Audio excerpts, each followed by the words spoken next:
Hi friends, welcome to my channel. मैं आपको इस फ्रिज के बारे में कुछ बताना चाहता हूँ।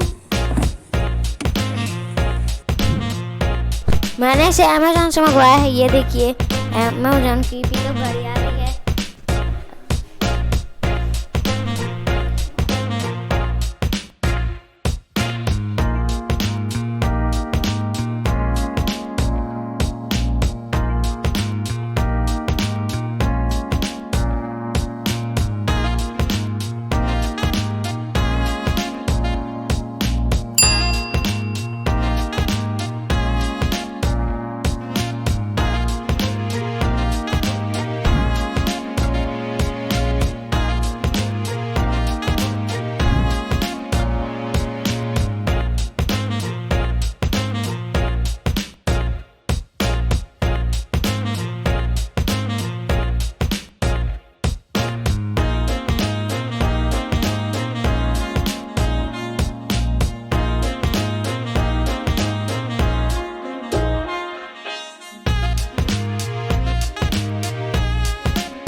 दिवाली ऑफर में हम लोगों ने इसे मंगवाया है।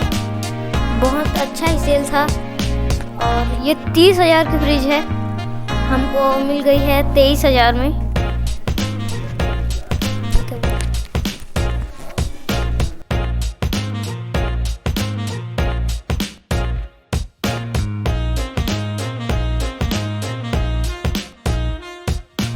इसका ये अमेज़न वाले डेट दिए थे कि आएगा 9 तारीख को, लेकिन एक दिन पहले ये डिलीवर हो गया।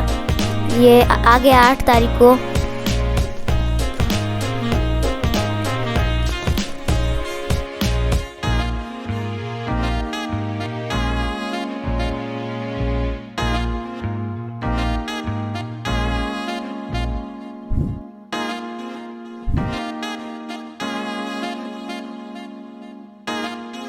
अगले दिन ही सैमसंग वाला इसे ओपन करने के लिए आ गया।